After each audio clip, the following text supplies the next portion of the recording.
A very good noon to each and every one of you. I'm Richa Sharma and you are watching परचम। आज है 16th of May और आज के daily current affairs हमको cover करने हैं। उससे पहले हम पंचांग के हिसाब से आज की तिथि देखेंगे। वैसाख महीना, शुक्ल पक्ष और आज है नवमी। तो चांद जो है कुछ इस तरह का हमको दिखने वाला है। शुक्ल पक्ष में चांद बढ़ता है और कृष्ण पक्ष में चांद धीरे धीरे कम होता है। शुक्ल पक्ष के एंड में पूर्णिमा आती है, पूनम आती है। चलिए, कल जो सेशन किया गया था उसका question of the day discuss करेंगे और फिर आज के करंट अफेयर्स की तरफ रुक करेंगे। सो कल का क्वेश्चन था, which Indian company is responsible for operating the Shahid Beheshti terminal at Chabahar port for a 10-year contract. 10 साल का कॉन्ट्रैक्ट किया है इंडिया ने और ईरान ने मिलकर के कि ईरान का जो चाबहार पोर्ट है और उसका जो शहीद बहिस्ती टर्मिनल है उसको 10 साल तक कौन ऑपरेट करेगा? इंडिया ऑपरेट करेगा। और कौन सी कंपनी है पर्टिकुलरली इस अग्रीमेंट के अंदर इन्वॉल्व जो ऑपरेशन सारे देखेगी? और कंपनी का नाम है इंडियन पोर्ट्स ग्लोबल लिमिटेड। कल ये पूरा मुद्दा बहुत डिटेल में अच्छे से हमने डिस्कस कर लिया था। ऑलराइट, देन सेशन के बीच में मैंने कुछ क्वेश्चंस आपसे किए थे और आज मैंने 2 रिस्पॉन्सेस पिक किए हैं बिकॉज आंसर थोड़ा सा वेरी हो सकता था। मैंने आपको स्कोप दिया था। सो पहला क्वेश्चन था, पैटागोनियन डेजर्ट कोल्ड है या हॉट डेजर्ट है? It is a cold desert और ये लीवर्ड साइड पे बनता है, रेन शैडो साइड जो हम बोलते हैं, राइट और उस वजह से यहाँ पे बारिश नहीं होती है। It is a cold and dry desert और ये कहाँ पर है? अर्जेंटीना के अंदर, साउथ अमेरिका में पड़ता है। Then what else? कौन सी माउंटेन्स आती हैं जो इसके बारिश वाले पानी, बारिश वाली हवाओं को रोकने में एक रोल प्ले करती हैं? Andes mountains, right. चलिए, नेक्स्ट क्वेश्चन वाज, कौन कौन से कप्स या ट्रॉफीज हैं जो हॉकी से एसोसिएटेड है? और यहाँ पे वेरिएशन आ सकता है, that is why I have picked 2 responses. देखिए, Aga Khan cup, Nehru cup, Dhyanchand trophy बिल्कुल, Scindia gold cup, Ranjit Singh gold cup, Rangaswamy cup बिल्कुल सही। सो ये कुछ लिस्ट मैंने आपके लिए रख दी है। Aga Khan cup, Dhyanchand trophy, Maharaja Ranjit Singh gold cup, Murugappa gold cup, Scindia gold cup, Stanley cup, Sultan Azlan Shah cup जिसे पहली बार अब जापान ने जीता है हाल ही में, Beighton Cup, Lady Ratan Tata Trophy and Rangaswamy Cup. ये बहुत सारे कप्स एंड ट्रॉफीज हैं जो कि हॉकी से रिलेटेड हैं। ठीक है, यहाँ तक की बात क्लियर है। सो आज के रिस्पॉन्सेज गुरजीत कौर के एंड आदर्श मालूदिया के हैं। Good job guys. चलिए, आज की कहानी की शुरुआत करेंगे और सबसे पहले लेते हैं important days. 16th of May को हमें 2 इंपॉर्टेंट डेज पढ़ने हैं। ठीक है, सबसे पहला है नेशनल डेंगू डे।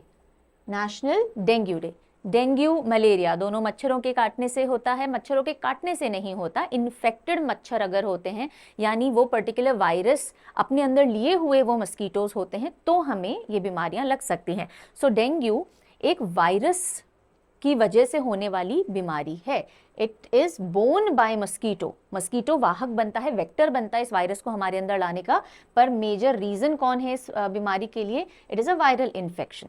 ठीक है, और half of the world population खतरे में रहती है डेंगू से होने के। जहां बहुत ज़्यादा ठंड होगी, एक्सट्रीम ठंड होगी, जहां मच्छर सर्वाइव ही नहीं करते, वहां छोड़ दीजिए। बाकी जितने भी ट्रॉपिकल, सब ट्रॉपिकल एरियाज होते हैं वहां पे मच्छर रहेंगे। सो और मेजॉरिटी पॉपुलेशन भी दुनिया की यहीं रहती है, इसीलिए हाई रिस्क है। थीम क्या है नेशनल डेंगू डे की?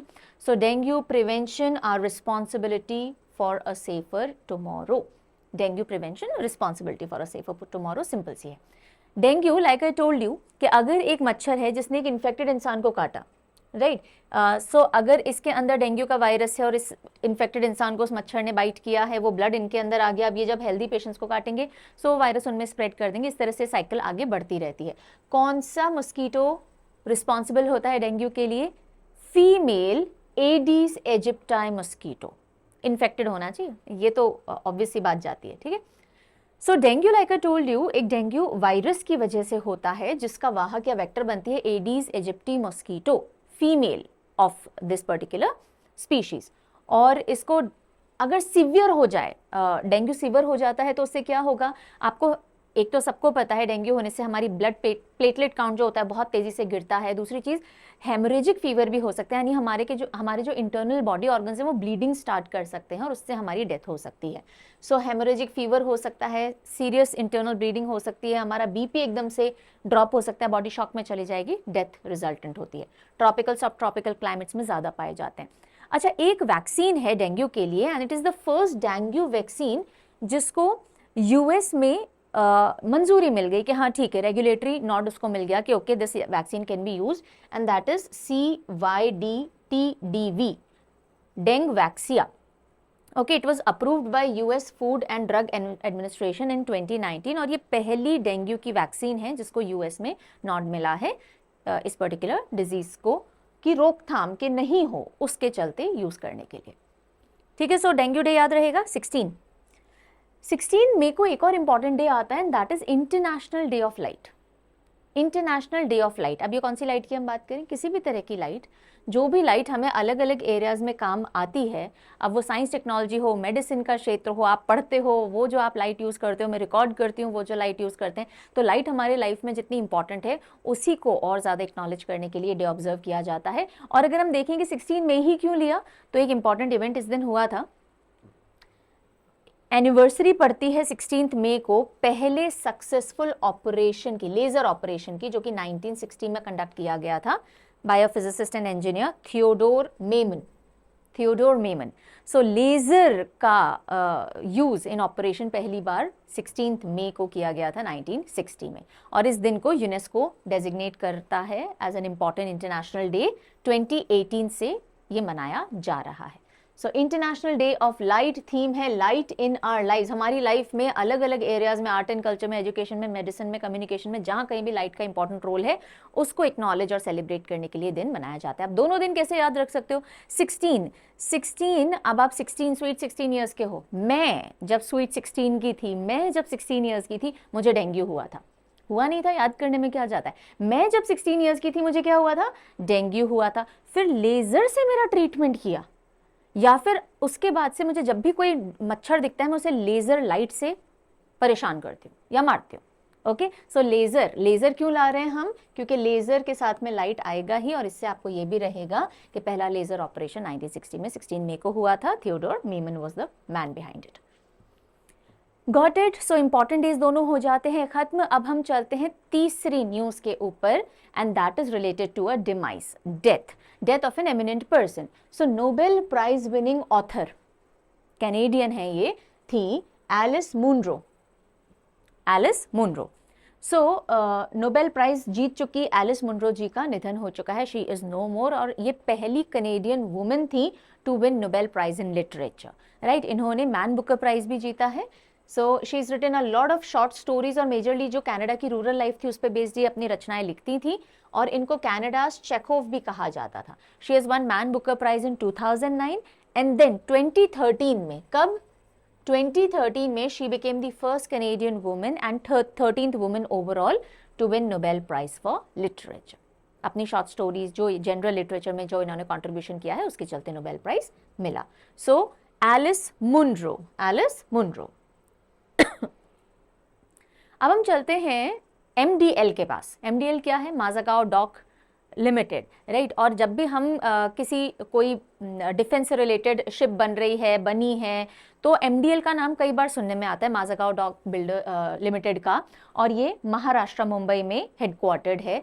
और इसने अभी हाल ही में 14 मई को अपनी 250th foundation day celebrations complete किए हैं। 250 साल फाउंडेशन के हो चुके, किसको? माज़ागाओ डॉक शिप बिल्डर्स लिमिटेड को, जिसे हम MDL माज़ागाओ डॉक लिमिटेड भी कहते हैं। So Mazagaon dock ship builders limited celebrates 250th foundation day on May 14th। British time में बिल्कुल ये कंपनी स्टार्ट हुई थी। ब्रिटिशर्स की जो शिप्स थी उनको रिपेयर करने से ये शुरुआत की गई थी इस कंपनी की, और बाद में फिर इसको नेशनलाइज किया गया है, अभी हम देखेंगे। सो जो सेलिब्रेशन हुए 250th फाउंडेशन डे के, उसको प्रिजाइड किसने किया? डिफेंस सेक्रेटरी हमारे कौन है?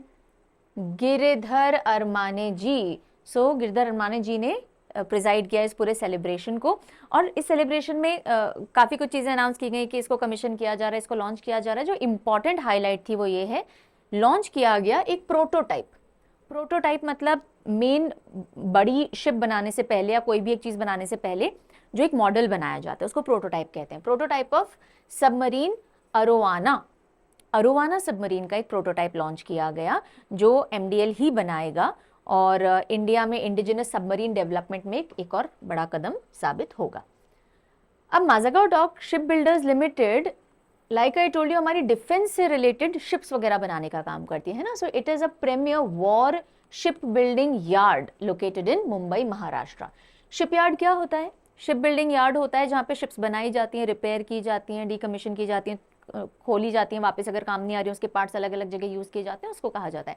और एमडीएल बेसिकली हमारी वॉर से रिलेटेड जो शिप्स हैं उनको बनाने का काम करता है। 1774 के अंदर ये इस्टेब्लिशमेंट में आई थी ब्रिटिश एरा के टाइम में। फिर इसको नेशनलाइज किया गया 1960 में, उसी साल जब हम लेजर से ऑपरेशन कर रहे थे। हाँ ठीक है, मेमन साहब कर रहे थे। 1960 में इसको नेशनलाइज किया गया। अब ये पब्लिक सेक्टर अंडरटेकिंग की तरह से मिनिस्ट्री ऑफ डिफेंस के अंडर में ऑपरेशनल है, राइट। और सीएमडी कौन है? Chairman and managing director Sanjeev Singhal हैं, संजीव सिंघल। Got it? यहाँ तक न्यूज़ क्लियर है? चलिए अब आगे बढ़े। उससे पहले अनाउंसमेंट, और ये जनरल अनाउंसमेंट के साथ साथ एक इम्पॉर्टेंट इन्फॉर्मेशन और मुझे शेयर करनी है, बिकॉज आज जब मैं आप लोगों के कमेंट निकाल रही थी स्क्रीनशॉट लेने के लिए किसने सही आंसर दिया है नहीं दिया है, serious concern came to my notice. One of the students wrote के हमने आपका एसएससी जीए का कोर्स लिया और हमें एक कंसर्न थी and we tried to contact the team. हमने मैसेज दिया 5 बार लेकिन हमें अभी तक रिस्पॉन्स नहीं मिला and we are very disappointed और हमारी ट्रस्ट ब्रेक हुई है, this and that. But then a lot of students, मुझे कुछ लिखने की जरूरत नहीं पड़ी, a lot of students have written कि नहीं हमें तो रिस्पांस मिल गया, 2 घंटे में हमें मिल गया, 4 घंटे में हमें मिल गया, 5 घंटे में, आपने कहाँ मैसेज किया, आप मेल कीजिए etcetera. So let me and this confusion for you people. अगर आप में से कोई भी स्टूडेंट परचम से कुछ भी परचेज करता है, वो 10 रुपए की चीज भी क्यों ना हो, team is 100% committed to helping you out. This is not just my individual promise पर every individual working for the teams promise. लेकिन उसके लिए आपको एक हेल्प करनी होगी, आपको सही चैनल पे हमसे कांटेक्ट करना पड़ेगा ना, हम सही जगह पे हमसे कांटेक्ट करना पड़ेगा। अगर आप वीडियो के कमेंट सेक्शन में लिखोगे, मैंने आपको हमेशा कहा है कमेंट्स देखे जाने के चांसेस थोड़े बाद में आते हैं, बिकॉज पूरे दिन में 1 या 2 बार कमेंट चेक किए जाते हैं, there are thousands of comments, so the chances of your comment being lost is very normal, right. So best है आप कहाँ कांटेक्ट करेंगे? बेस्ट है अगर आपको किसी भी परचेज से रिलेटेड या फिर आपको कोर्स में किसी कंटेंट से रिलेटेड डाउट आ रहा है, ये पॉइंट समझ नहीं आ रहा, तो आप पहली चीज है ईमेल एड्रेस parchamclasses06@gmail.com।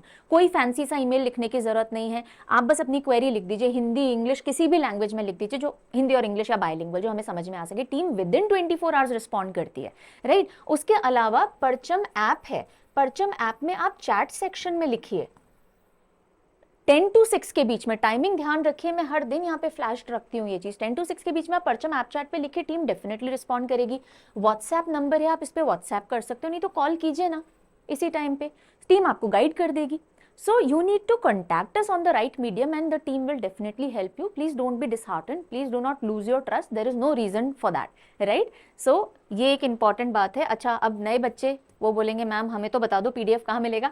So जो भी आप पढ़ते हो डेली, दिन में 12 बजे जो डेली सीए आता है, उसका जो पीडीएफ है परचम के टेलीग्राम पे और परचम ऐप पे आपको मिलता है, हिंदी और इंग्लिश दोनों में। बाकी अगर आपको कोई भी पीडीएफ चाहिए, वीकली चाहिए, मंथली मैगजीन चाहिए, सवाल बुक चाहिए, तो उसके लिए आप parchamclasses.in पे जाइए। कुछ भी आप यहाँ से लेते हो नहीं मिलता है, प्लीज पेमेंट रिसीट के साथ मेल कीजिए। आपको सब्सक्रिप्शंस चाहिए, कोर्सेज चाहिए, परचम ऐप पे जाइए। कोई प्रॉब्लम आती है तो मैंने आपको बता दिया कहाँ कांटेक्ट करना है। अगर आपको SSC general awareness course check out करना है, मेरा कोर्स चेकआउट करना है जो इसमें भी इंक्लूडेड होता है, परचम ऐप पे जाइए। कोई भी प्रॉब्लम आती है, अच्छा एसएससी टेस्ट सीरीज भी आप चेकआउट कर सकते हो। कंटेंट में आपको चिंता करने की जरूरत नहीं है, we are looking forward, we look very sincerely into the quality of content. कोई प्रॉब्लम आती है तो please contact us on the right platforms, ठीक है जी। चलिए आगे बढ़ेंगे। Now this is one news जो जिसमें आपका थोड़ा ज्योग्राफी एलिमेंट भी इन्वॉल्व है, तो थोड़ा मैं इसको स्टैटिक के एंगल से भी अच्छे से समझाऊंगी। न्यूज़ तो बहुत छोटी सी है लेकिन इसके पीछे का थोड़ा लॉजिक समझना जरूरी है, ताकि एग्जामिनर यहाँ से ना सीधी क्वेश्चन नहीं पूछ करके स्टैटिक एंगल से क्वेश्चन ज्यादा पूछेगा। सो न्यूज़ क्या है? आदित्य L1, हमारा आदित्य L1 जो कि सन से रिलेटेड स्टडी के लिए स्पेसक्राफ्ट लॉन्च किया गया, एंड चंद्रयान 2 हाँ ऑर्बिटर वर्क कर रहा है ना। So Chandrayaan 2 capture intense solar storm that hit अर्थ।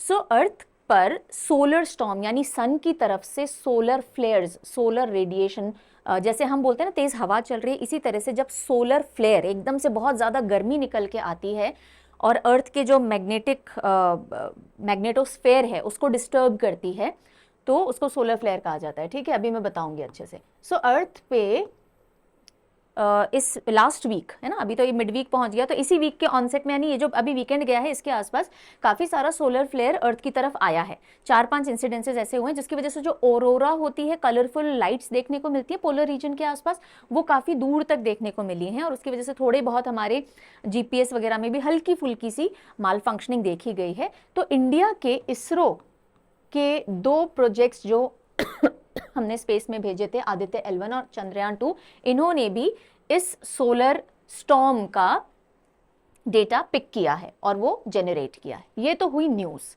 ठीक है। अब हमें समझना है सोलर स्टॉर्म क्या होता है, सोलर फ्लेयर्स क्या होते हैं, सनस्पॉट क्या होता है, सन की साइकिल क्या होती है, क्यों एकदम से सोलर फ्लेयर आया है, इससे क्या होता है, तो ये सारी चीज़ें हमको थोड़ी समझनी पड़ेंगी। इस न्यूज़ पे हम थोड़ा टाइम लेंगे। तो देखिए आदित्य L1, अच्छा यहीं पर पहला क्वेश्चन आपसे मैं पूछ लेती हूँ, आदित्य L1 लॉन्च कब किया गया, ठीक है, एंड और मुझे बता दीजिए चंद्रयान 2 भी लॉन्च कब किया गया, लॉन्च डेट बता दो इन दोनों की, आदित्य L1 की एंड चंद्रयान 2 की। नाउ आदित्य L1 पे एक पेलोड था, पेलोड यानी आप उस पर्टिकुलर स्पेसक्राफ्ट पे और क्या क्या चीजें लगा के भेजते हो, आप कुछ टेलीस्कोप लगा के भेजते हो, है ना।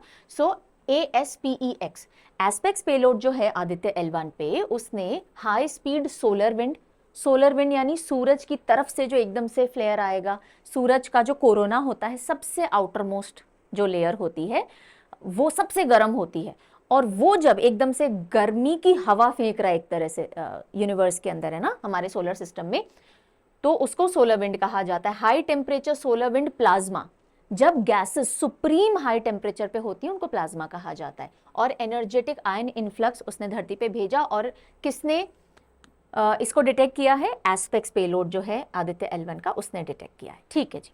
अब ये पूरी कहानी समझिए कि कम से कम 5 सोलर स्टॉर्म जिनको कोरोनल मास इजेक्शन कहते हैं, CME, कोरोनल मास इजेक्शन, सन में एक हिस्सा होता है, सन का जो मेन बॉडी हो गई जिसको हम कहेंगे कोर है, उसके बाहर अलग अलग लेयर्स हैं और बाहर एटमॉस्फेयर है ना। सन के एटमॉस्फेयर का सबसे आउटर मोस्ट पार्ट जो होता है उसको हम कहते हैं कोरोना।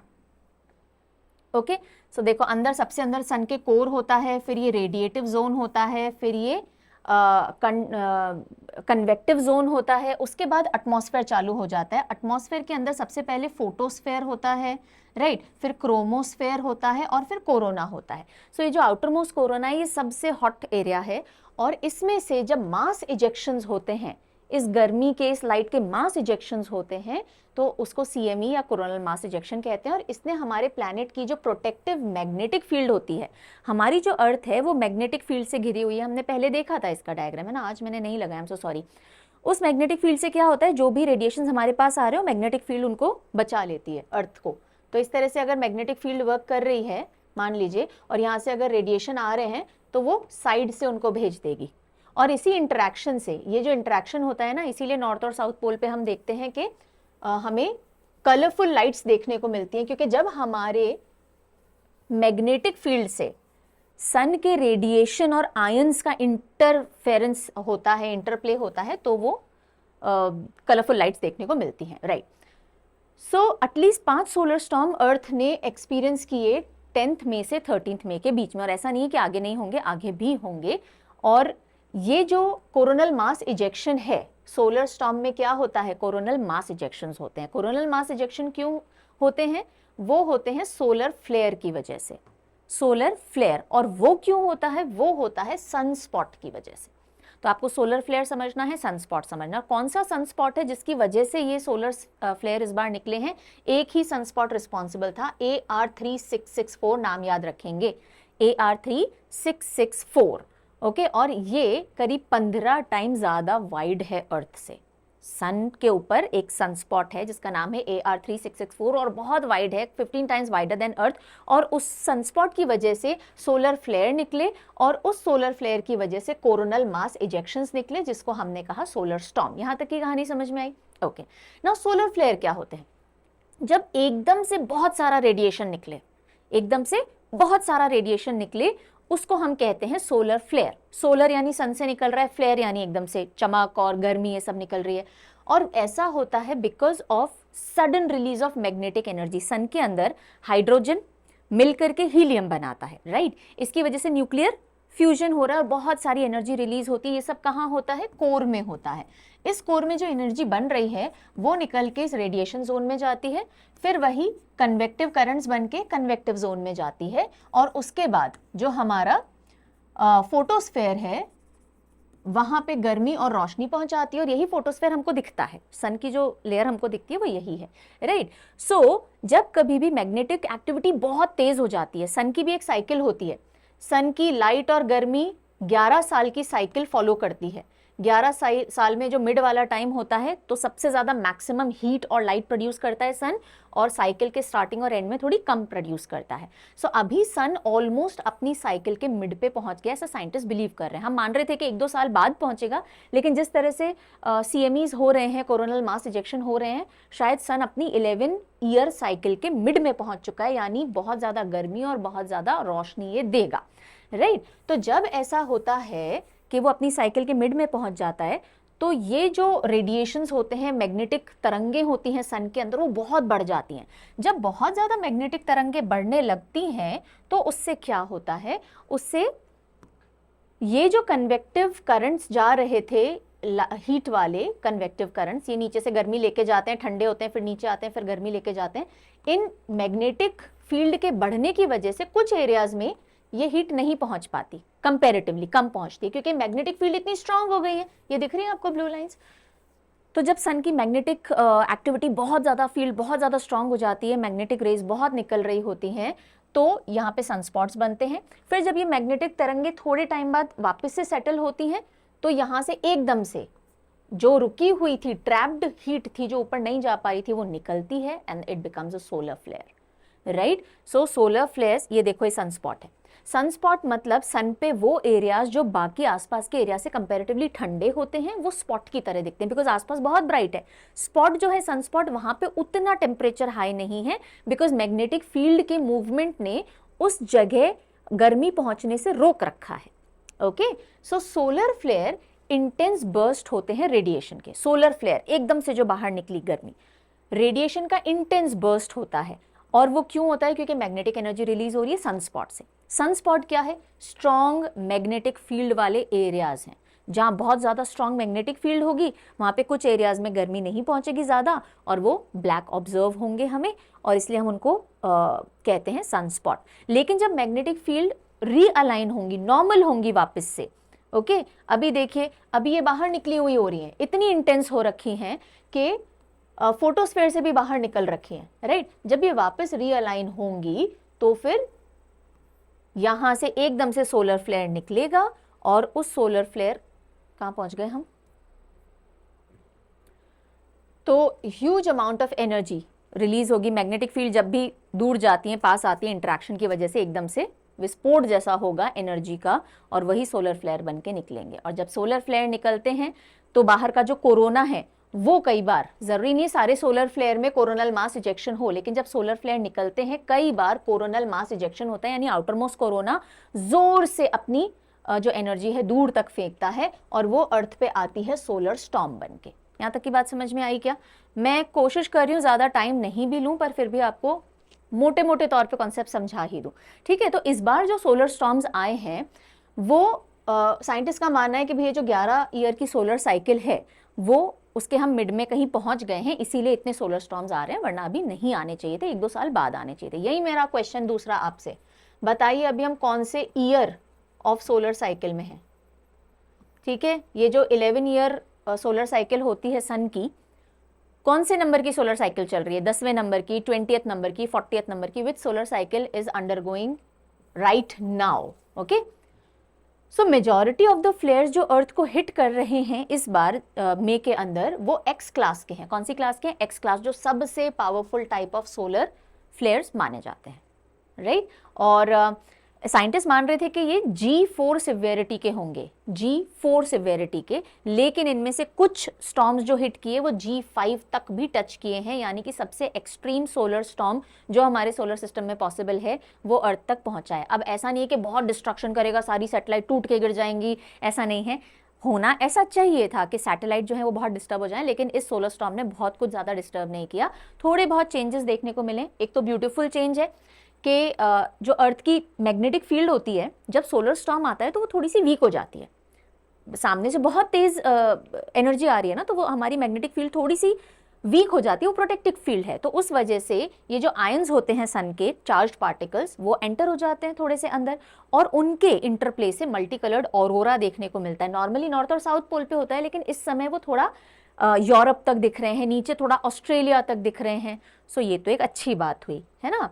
और थोड़ा नुकसान जो देखा गया है, पावर ग्रिड के अंदर इरेगुलरिटीज देखी गई हैं सोलर एनर्जी से जो हम वर्क करते हैं। जीपीएस सैटेलाइट सर्विसेज में थोड़ा बहुत डिस्ट्रप्शन देखा गया, पर मेजर इश्यूज ज़्यादा सामने नहीं आए हैं।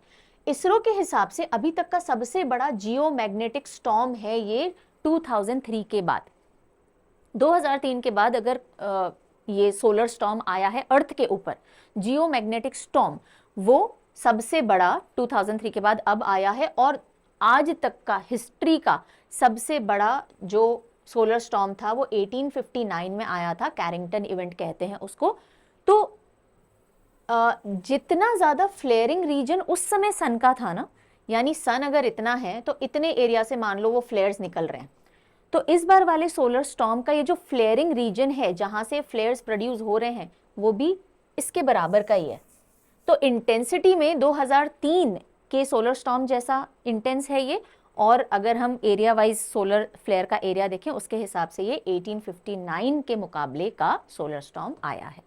अक्टूबर 2003 के अंदर जो स्टॉर्म आया था लास्ट स्ट्रॉन्ग वाला, उसका नाम दिया गया है हैलोवीन स्टॉर्म। क्या नाम दिया गया? Halloween storm. इसने स्वीडन में और साउथ अफ्रीका में काफ़ी सारा इंफ्रास्ट्रक्चर डैमेज किया था, पावर फेलियर हो गया था, एट्सेट्रा एट्सेट्रा, राइट। और जो कैरिंगटन इवेंट है वो सितंबर 1859 में, और अभी तक का हिस्ट्री का सबसे पावरफुल जियोमैग्नेटिक स्टॉर्म है जिसको धरती ने एक्सपीरियंस किया है, राइट। और अभी भी साइंटिस्ट बोल रहे हैं कि भाई ऐसा नहीं है कि अभी सोलर स्टॉर्म खत्म हो गए, अभी अगर सन अपनी अगर बिल्कुल साइकिल के मिड में है तो ऐसे स्टॉर्म्स और आ सकते हैं आगे भी। Was I able to make you understand all of this in a very limited time? है ना, समझ में आ गया होगा तो मुझे बताइएगा, अगर कोई डाउट है तो you can write down, right? चलिए अगली न्यूज़ की तरफ मूव करेंगे, और अब ये न्यूज़ आ रही है CAA के इम्प्लीमेंटेशन से रिलेटेड। 1-2 महीनों पहले हमने पढ़ा था सिटीजनशिप अमेंडमेंट एक्ट जो है वो लागू कर दिया गया है, उससे रिलेटेड जो भी डॉक्यूमेंट सबमिट करने हैं वो सारी चीज़ें, रूल्स एंड रेगुलेशन बता दिए गए हैं। अब इंडियन गवर्नमेंट ने ऑफिशियली शुरू कर दिया है ये जो सिटीजनशिप अमेंडमेंट एक्ट के तहत सिटीजनशिप देने का काम है उसको, और पहले बैच में 14 लोगों को ये सिटीजनशिप मिल गई है, ठीक है। तो नाउ सिटीजनशिप का अवार्ड जो है यानी उसका देना जो है वो शुरू हो चुका है। Centre issues first set of citizenship certificates under CAA to 14 applicants. So अब ये सर्टिफिकेट मिलने शुरू हो गए हैं। 2 महीने पहले गवर्नमेंट ने नोटिफाई किया था क्या रूल्स हैं जिसके तहत आप CAA के अंडर में फास्ट ट्रैक सिटीजनशिप ले सकते हो, वरना समय लगता है, लेकिन यहाँ पे आपको फटाफट सिटीजनशिप मिल जाएगी। और CAA अमेंडमेंट एक्ट 2019 कब पास किया गया था? December 11, 2019 के अंदर, जिसमें सिटीजनशिप एक्ट 1955 को मॉडिफाई करने के लिए CAA एक्ट लाया गया था। अब देखिए CAA जो लाया गया है, हमने इसको बहुत विस्तार में डील किया है, आई थिंक जनवरी या फरवरी नहीं, आई थिंक मार्च की न्यूज़ में हमने इसको किया होगा बहुत डिटेल में डिस्कस। सो CAA के अंदर ये है कि हमारे आसपास जो भी मुस्लिम प्रधान देश हैं, अफगानिस्तान हो गया, पाकिस्तान हो गया, बांग्लादेश हो गया, वहाँ पे जो माइनॉरिटी रिलीजन के लोग हैं, Hindu, Sikh, Christians, then Jains, Parsis, Buddhist, ये जो भी माइनॉरिटीज़ हैं जो वहाँ रिलीजियस रीज़न से सताए जाने की वजह से भारत में आए हैं आफ्टर December 2014, तो हम उनको फास्ट ट्रैक के ऊपर भारत की सिटीजनशिप देंगे, प्रोवाइडेड उनको अपनी ओरिजिनल सिटीजनशिप फोरगो करनी पड़ेगी। अब आप ऐसा नहीं बोल सकते मैं पाकिस्तान का भी सिटीजन रहूँ, बांग्लादेश का भी रहूँ, अफगानिस्तान का भी रहूँ और आप भारत का भी बना लो, ये नहीं होगा, बिकॉज हमारे यहाँ सिंगल सिटीजनशिप है, ठीक है। तो बस ये था, और इसमें मुस्लिम्स को बाहर रखा गया, और रीज़न ये दिया गया कि भाई पाकिस्तान, बांग्लादेश, अफगानिस्तान तीनों ही मुस्लिम प्रधान देश हैं, तो मुस्लिम प्रधान देश यानी मुस्लिम मेजॉरिटी कंट्रीज अपने ही सेम रिलीजन के लोगों पे तो अट्रॉसिटी करेंगे नहीं रिलीजन की वजह से। तो हम जो सिटीजनशिप दे रहे हैं फास्ट ट्रैक, वो उन देशों में रहने वाले इन रिलीजियस माइनॉरिटीज़ को दे रहे हैं जो रिलीजन के वजह से हमारे देश में आए हैं। Got it? तो ये मैंने क्रक्स बता दिया आपको, आगे बढ़ते हैं। ये न्यूज़ सुन करके आप लोग भी हैरान होंगे, पर हाँ सही न्यूज़ है कि India surpasses US, United state को सरपास कर दिया है इंडिया नहीं, sorry China surpasses US, China US के आगे बढ़ गया है, becomes India's top trading partner. Top trading partner. How diplomacy works, this is how diplomacy works. आप पॉलिटिकल एंगल पे आप अपनी बाउंड्रीज को लेकर के लड़ सकते हो, बिल्कुल लड़ना चाहिए, लेकिन जहां बात आती है अपने कंट्री के सस्टेनेंस की, अपने कंट्री के ग्रोथ की, वहां आप बाकी डिप्लोमेटिक टाइज नहीं तोड़ते हो। ऐसा नहीं है कि भाई अगर मेरी चाइना से नहीं बनती तो मैं A to Z सारे रिश्ते खत्म कर दूं, नहीं होगा। दोनों देशों को एक दूसरे से फायदा दिखता है, पड़ोसी विद बेनिफिट्स ये हैं, ठीक है। सो चाइना ने यूएस को सरपास किया है और हम इंडिया का सबसे बड़ा ट्रेडिंग पार्टनर बन गया, बहुत मार्जिनली सरपास किया पर किया है। So China overtakes US as India's largest trading partner और 118.4 बिलियन यूएस डॉलर का टू वे कॉमर्स इंडिया और चाइना के बीच में हुआ इन द फिस्कल ईयर 24, यानी 2023-24 में इंडिया और चाइना के बीच में सबसे ज्यादा, मतलब इंडिया की ट्रेड अगर किसी देश से सबसे ज्यादा हुई है तो चाइना से हुई है, ओके। 118.4 बिलियन यूएस डॉलर की। सेकंड नंबर पे यूएस आया 118.3 बिलियन यूएस डॉलर की, राइट। और इससे पहले यानी कि अगर हम बात करें कहाँ गया 2021, 22 एंड 22, 23 की, तो यूएस लीडिंग रहा है अभी तक, ठीक है। चलिए आगे बढ़ेंगे। देन अगर हम बात करें एक्सपोर्ट और इंपोर्ट की, तो चाइना को हमने जो एक्सपोर्ट किया और चाइना से जो हमने इंपोर्ट किया, दोनों ही चीजों में हमने इंक्रीज देखने को मिला है। India's export to China rose by 8.7%।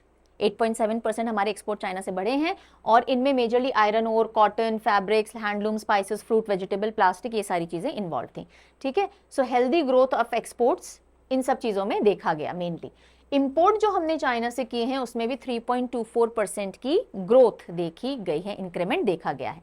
ना फर्स्ट तो चलो चाइना हो गया जिससे हमारा ट्रेडिंग सबसे ज्यादा रहा इस फिस्कल ईयर में। सेकेंड नंबर पे यूएस हो गया, थर्ड पे यूएई, इसमें यूएस से काफी डिफरेंस है, ठीक है। यूएई, उसके बाद में फोर्थ पे आया रशिया, फिफ्थ पे सऊदी अरेबिया एंड सिक्स पे रहा सिंगापुर। Got it. तो ये थी रिपोर्ट। आगे बढ़ेंगे अगली न्यूज के ऊपर और न्यूज आ रही है केरला से। वही केरला जिसने अभी थोड़े टाइम पहले वेस्ट नाइल फीवर के काफी सारे केसेस दर्ज किए थे। अब यहीं पे हेपेटाइटिस ए का भी आउटब्रेक हुआ है। हेपेटाइटिस ए कौन से ऑर्गन को अफेक्ट करता है? लिवर को करता है। वायरस डिजीज है, हाईली कंटेजियस है, यानी एक पर्सन से दूसरे पर्सन में बहुत आसानी से फैलती है। होती क्यों है? अगर आप साफ सुथरा नहीं खाते, साफ सुथरा पानी नहीं पीते, उससे होती है।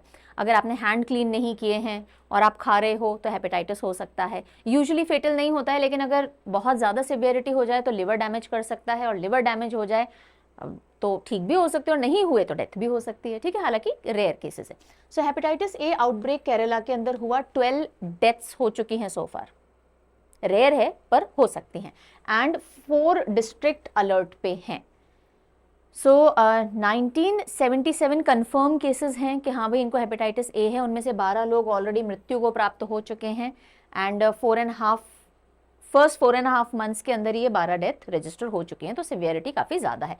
कोझिकोड, मल्लपुरम, थ्रिसूर एंड एर्नाकुलम, ये 4 डिस्ट्रिक्ट हैं जहाँ पे हाई अलर्ट जारी किया गया है, ठीक है। अब चलिए हेपेटाइटिस की बात की है तो ऑल्दो मैंने ब्रीफ कर दिया, फिर भी समझ लेते हैं। अब देखिए इसमें कोई ऐसा वेक्टर नहीं होता, जैसे हमने देखा ना डेंगू के अंदर मच्छर रिस्पॉन्सिबल है, यहाँ पे कोई मच्छर रिस्पॉन्सिबल नहीं है। हम किसी को दोष नहीं दे सकते। हमने ही अगर हमारे हाथ क्लीन नहीं है, हम फ्रेश होकर के आए हैं, हम बाहर गंदगी में कहीं जा कर के आए हैं, हमने हैंड्स क्लीन नहीं किए हैं and we are eating with those hands, तो मतलब फीकल टू ओरल पैसेज से यूजुअली ये होता है, right. So it is a highly contagious viral liver infection. Prevent कैसे कर सकते हो भाई? या तो वैक्सीन लगवा लीजिए या फिर आप अपने हाथ वगैरह की सफाई अच्छे से रखिए। एंड ये कुछ वीक से लेके कुछ मंथ्स तक इसके सिम्टम्स आपको दिख सकते हैं। कई लोग एसिम्टोमेटिक होते हैं, उनमें सिम्टम्स नहीं दिखते हैं। जिनको सिम्टम्स होते हैं जॉन्डिस, नोजिया, एब्डोमेन पेन होता है। और फैलता कैसे है ये? एक दूसरे से डायरेक्ट कॉन्टैक्ट अगर आप कर रहे हो, अपना खाना शेयर कर रहे हो, ड्रिंक शेयर कर रहे हो, या फिर सेम टॉयलेट यूज़ कर रहे हो और उससे भी कंटामिनेशन हो सकता है, सेक्सुअल एक्टिविटीज से कंटामिनेशन हो सकता है। So hepatitis A highly contagious liver infection है। Hepatitis A virus is the cause for it. Vector नहीं है इसमें, कोई वाहक नहीं है, लेकिन एक वायरस है, उसको हेपेटाइटिस ए वायरस कहते हैं। और ये अक्यूट यानी शॉर्ट टर्म इन्फेक्शन भी हो सकता है और क्रोनिक यानी लॉन्ग टर्म भी हो सकता है। यूजुअल केसेस में ठीक हो जाते हैं, कुछ रेयर केसेस में काफ़ी लॉन्ग टर्म डैमेज और डेथ भी कॉज कर सकता है। क्लियर? चलिए अगली न्यूज़। कौन है ये तो मुझे पूछने बताने की जरूरत नहीं है ना, इनको सब जानते हैं। हाँ, एक्टर्स एक्ट्रेसेस को सब जानते हो। Deepika Padukone. Deepika Padukone has become the only Indian star so far, rhyming हो गई, only Indian star so far on deadlines global disruptor 2024 list. एक हॉलीवुड की मैगजीन है, ठीक है, और उसका नाम है डेडलाइन हॉलीवुड मैगजीन। क्या नाम है? Deadline Hollywood magazine. वो एक लिस्ट जारी करता है, लिस्ट ऑफ ग्लोबल डिसरप्टर्स 2024, इस साल के लिए उन्होंने एक लिस्ट जारी की और उसमें दीपिका पादुकोण पहली इंडियन एक्ट्रेस हैं जिनका नाम शुमार हुआ है। एंड मेजरली अगर आपने एंटरटेनमेंट इंडस्ट्री में ग्लोबली कुछ ऐसा किया है जो सिग्निफिकेंट कंट्रीब्यूशन के तौर पे देखा जाए तो आपका नाम इसमें आ सकता है। और इनको कौन सी कैटेगरी के अंदर या कौन से टाइटल के साथ शुमार किया गया है? India's surprise superstar who is on a mission to break boundaries and taboos. So इसके लिए ये डिसरप्टर लिस्ट के अंदर शामिल हुई हैं Deepika Padukone. One liner news की तरह ध्यान रखेंगे।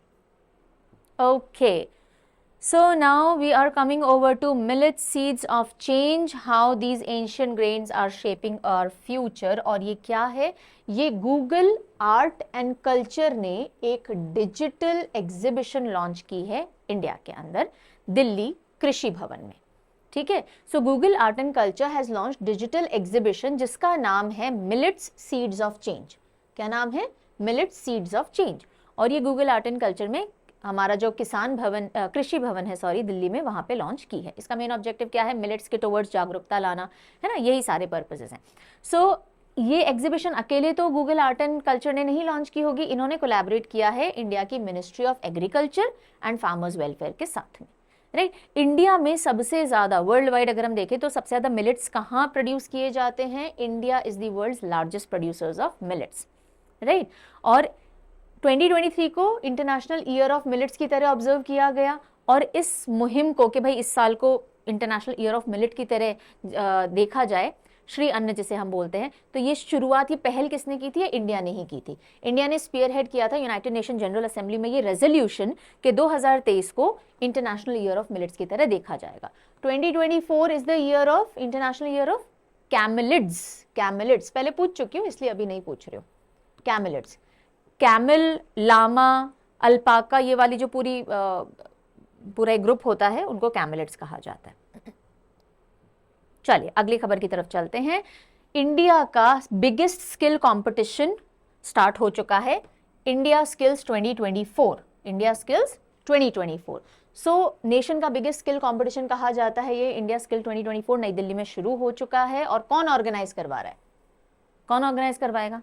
Ministry of skill development and entrepreneurship. बिल्कुल, 4 दिन तक ये फेस्टिवल पूरा या कंपटीशन पूरा चलेगा और इसमें 61 स्किल्स में हजारों स्टूडेंट्स पार्टिसिपेट करेंगे। उन स्टूडेंट्स को ऑलरेडी पहले तैयार कराया गया है, आईआईटीज ने, इंजीनियरिंग इंस्टीट्यूट्स ने, पॉलिटेक्निक्स ने अपनी ट्रेनिंग अवेलेबल करवाई है अलग अलग स्किल्स के अंदर। फिर ये लोग कम्पीट करेंगे। जो इस इंडिया स्किल 2024 कॉम्पिटिशन को जीतेंगे उनको अलग से एक्सक्लूसिव ट्रेनिंग दी जाएगी, जिसके बाद वो कहाँ पार्टिसिपेट करेंगे? वर्ल्ड स्किल्स कंपटीशन में, जो कि लियोन फ्रांस के अंदर सितंबर में होगा। ठीक है, सो इस तरह का पूरा कंपटीशन है। और इस बार एक नया कंपटीशन इंफॉर्मेशन सिस्टम, जिसके थ्रू आप सारी इंफॉर्मेशन इसकी ले सकते हो, वो भी लॉन्च किया गया है, क्रेंशिया। Okay, so this is the competition information system related to India skills competition. चलो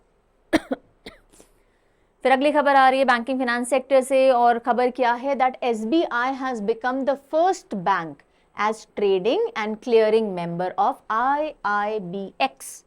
IIBX गिफ्ट सिटी गुजरात। ठीक है, IIBX क्या है? India International Bullion Exchange. ये जो IIBX है गिफ्ट सिटी गुजरात में, वहां पे पहला बैंक जो कि ट्रेडिंग कर सकता है अपने कस्टमर के बिहाफ पे और सेटलमेंट कर सकता है उनके पैसों का, वो बैंक कौन सा बन गया है? SBI बन गया है। SBI का जो ब्रांच है गिफ्ट सिटी गुजरात वाला, उसको ऑथराइज किया गया है कि आप ट्रेडिंग कर सकते हो, ट्रेडिंग और क्लियरिंग मेंबर बन सकते हो IIBX गिफ्ट सिटी गुजरात के, और ये पहला बैंक है जिसको ये राइट्स मिले हैं। सो इसके बाद SBI ट्रेड कंडक्ट कर सकता है IIBX प्लेटफॉर्म पे और उन ट्रेड्स को सेटल कर सकता है अपने क्लाइंट्स के बिहाफ पे, ठीक है। और कौन है SBI के चेयरमैन? दिनेश कुमार खराजी। और यहीं पे काफ़ी सारे बच्चों के रोज़ क्वेश्चन आते हैं कि मैम बैंकिंग CA कब से रिज्यूम होगा। तो मैंने आपको ऑल्दो मैं रिप्लाई कर देती हूँ, लेकिन मैं यहाँ पे भी बता देती हूँ कि देखिए हम तब तक कोई सब्जेक्ट चालू नहीं करते जब तक मैं खुद सेटिस्फाइड नहीं हूँ कि जो फैकल्टी लाई जा रही है वो आपके साथ जस्टिस कर पाएगी, अपने सब्जेक्ट के साथ जस्टिस कर पाएंगे। और इसीलिए सिलेक्शन प्रोसेस थोड़ा लॉन्ग चलता है। एप्लीकेशंस आती हैं, फिर आप स्क्रूटनाइज करते हो, फिर आप डेमोज लेते हो। So there are lot many areas that are involve और almost on the verge of finalization ही है। तो आई एम होपिंग कि within a week we should be able to resume the sessions, ठीक है। चलिए लास्ट न्यूज़ आज के लिए हम लेते हैं स्पोर्ट्स कैटेगरी से। अब जो भी बची हुई न्यूज़ हैं उनको, मतलब बची हुई नहीं इन द सेंस, अब जो भी कुछ पढ़ेंगे हम कल पढ़ेंगे। आज के लिए ये न्यूज़ है, इसके बाद हम रिविजन क्वेश्चन पे चलेंगे। So Magnus Carlsen wins 2024 Superbet rapid and blitz, जो कि पोलैंड के अंदर हुआ। So Superbet rapid and blitz chess किसने जीता? मैग्नस कार्लसन ने जीता। वन लाइनर न्यूज़ की तरह आप याद रखेंगे इसको। और अब हम नहीं, एक और न्यूज़ है, सॉरी, स्पोर्ट्स की। अगली न्यूज़ आ रही है स्लोवेनिया डेफ टेनिस ओपन से। डेफ जो कैंडिडेट्स होते हैं, जो प्लेयर्स होते हैं, उनके लिए होता है। स्लोवेनिया के अंदर डेफ टेनिस चैंपियनशिप हुई और उसमें इंडिया के पृथ्वी शेखर हैं, वो मेंस टाइटल सिंगल्स जीत करके आए हैं। Prithvi Shekhar won title in the Slovenia deaf tennis open men single category, और इससे पहले इन्होंने ऑस्ट्रेलियन ओपन डेफ चैंपियनशिप में भी सिंगल खिताब अपने नाम किया था। ओके, तो इनका नाम थोड़ा ध्यान रख लीजिएगा। पृथ्वी Shekhar ji def tennis championship में खेलते हैं। तो चलिए अब हम जल्दी से शुरुआत कर लेते हैं हमारे रिवीजन क्वेश्चन की। आज हम आज वाले क्वेश्चंस भी देखेंगे और प्रीवियस क्वेश्चंस भी देखेंगे। जल्दी जल्दी आंसर करना शुरू कीजिए। So who won the Grand Chess Tour Superbet rapid and Blitz 2024? ये तो अभी बिल्कुल पढ़ा है। किसने जीता भाई ये पोलैंड के अंदर? सो आंसर क्या होगा? मैग्नस कार्लसन ने जीता है। All right, next. Which financial institution has become the first trading cum clearing member of IIBX in Gift City, Gujarat? ये भी रिसेंटली पढ़ लिया। आंसर होगा SBI, State Bank of India. Then who became the only Indian star to feature on Deadline's Global Disruptor 2024 list?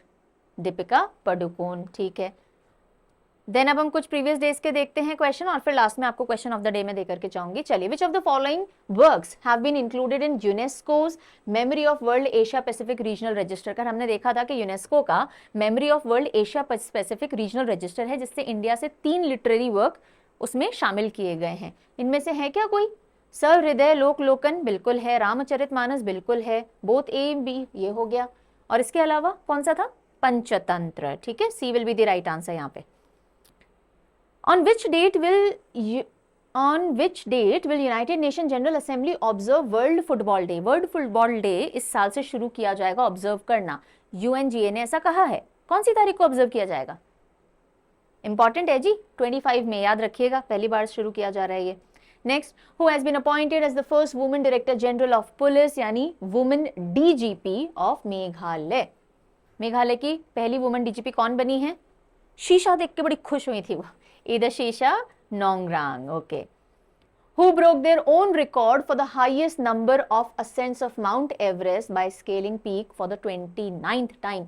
29th time, 29वीं बार mount Everest बड़े मजे मजे में चढ़ के आ गए और अपना ही रिकॉर्ड तोड़ लिया। कौन है वो महाशय? नेपाल के Kami Rita Sherpa, okay. Who became the first popular paddler to break into top 25 world ranking? विश्व में टॉप 25 वर्ल्ड रैंकिंग में पहुंचने वाली पहली TT टेबल टेनिस खेलने वाली इंडिया से पहली पैडलर कौन बनी? Manika Batra, okay. Recently who became India's 85th grand master? Bharat के 85वें ग्रैंड मास्टर कौन बने हैं रिसेंटली? तमिलनाडु के P श्याम निखिल बने हैं। And this is your question of the day. Which country emerged as India's largest trading partner in fiscal year 23-24? Very simple, isn't it? तो आज का सेशन होता है यहीं पे खत्म, और जाते जाते एक थॉट जिसमें मुझे कुछ समझाने की जरूरत नहीं है। You cannot keep everybody happy, नहीं रख सकते आप, कितनी भी कोशिश कर लो, दुनिया यहाँ से वहाँ हिला दो, हर इंसान आपसे खुश नहीं होगा, और ना हमें रखने की जरूरत है। हमें किस चीज की जरूरत है? Be good, do good, be good, अच्छा करो, अच्छे रहो, बस इतना करने की जरूरत है। इंटेंशनली अनइंटेंशनली तो कोई खैर कुछ करता नहीं है, लेकिन इंटेंशनली कभी किसी का बुरा नहीं करना है, इंटेंशनली कोई बुरी वर्च्यू अपने अंदर नहीं लानी है। उसके बाद दुनिया खुश होती है तो हो, नहीं होती तो कोई बात नहीं, आप खुद से खुश होने चाहिए और आपका कॉन्शियस सही होना चाहिए, आपके अंदर का ज़मीर आपको धिक्कारना नहीं चाहिए कि नहीं नहीं नहीं चाहिए, आप गलत कर रहे हो, ठीक है। So do good and be good, rest everything is good. On this note, I take your leave. See you very soon tomorrow. Take good care of yourself. Bye bye.